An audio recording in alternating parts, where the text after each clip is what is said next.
20 থেকে 25 আইটেমের মশলা ব্যবহার করে দিনে 8 থেকে 10,000 টাকার ঝালমুড়ি বিক্রি করেন চালনা বৌমার গাছতলার নাজমুল। বিকাল হলে সিরিয়াল দিয়ে দাঁড়িয়ে খেতে হয় তার ঝালমুড়ি।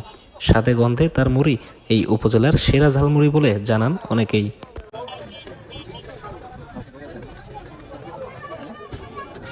দিন ধরে ঝালমুড়ি বিক্রি করা হয় ভাই 10 বছর।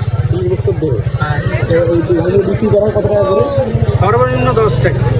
সর্বোচ্চ একদিনে কত টাকা কেনা গেছে? ওই একদিনে তো ভাই হয় অনেক অনেক হয়। হাইয়েস্ট সর্বোচ্চ ইনকাম করেছে কত? ওই 8,000 10,000 একদিনে। তো ঝালমুড়িগুলো আসলে কি কি মেডিসিন দিয়ে বানানো হয়? ওই মশলাগুলো যে ব্যবহার করো ভাই ওগুলো তো সিক্রেট ভাই, ওগুলো তো বলা যাবে না ভাই। এগুলো সব বাড়ি বানানো হয়? সবই বাড়ি তো কত ধরনের মশলা আছে এর ভিতরে? এই 22-23 করে 22-23 প্রকার মশলা আছে। তো প্রতিদিন মোটামুটি ভিড় থাকে নাকি? হয় ভালো। তোমার লোকেশনটা বলো, কোন জায়গাটা আসলে কি? এটা আমি চালনা বাজার বৌমা গাছতলা গেটের উপর। ওই আছে কত? 10 টাকা না? এই আছে 10 টাকার মুড়ি। মুড়ির নাম কি?